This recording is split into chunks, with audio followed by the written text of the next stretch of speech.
Hey folks, welcome to Dragonflight Season 3, patch 10.2. We're going to provide a bit of a brief overview here of our ranged tier sets, or what I think is going to be the best classes and specializations for Mythic Plus this season.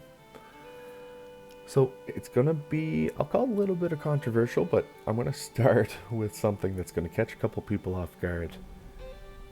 Shadow in our priest world is dropping off aggressively, so that's not super fun.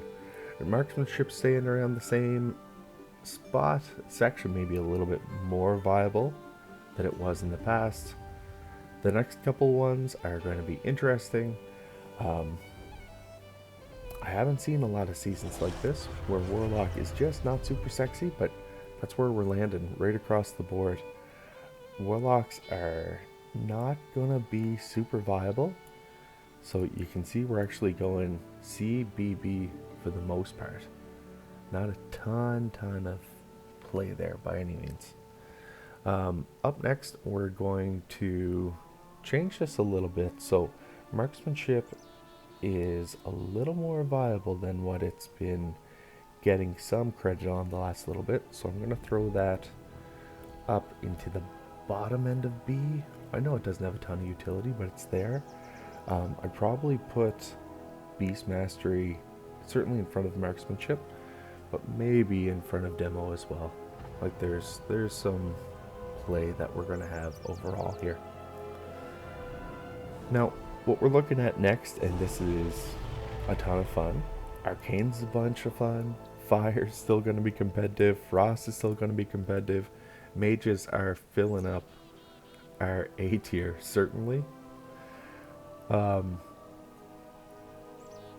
not getting away from this by the looks of things. The like over-the-top support class with Augment is still going to be the best spec to go with. And then finally what's going to match it up there is Balance. So Hybrid's really controlling the top, or any kind of the support classes that are there.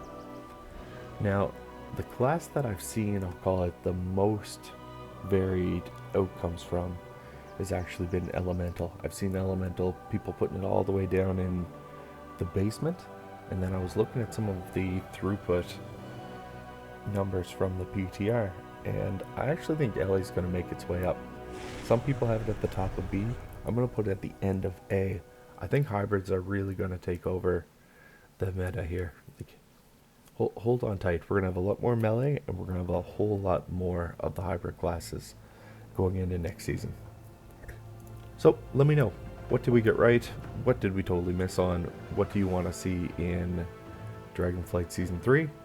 And what do you think about the announcement of Season 4 to wrap up the expansion? Alright folks, thanks for watching. We'll talk to y'all soon. Peace.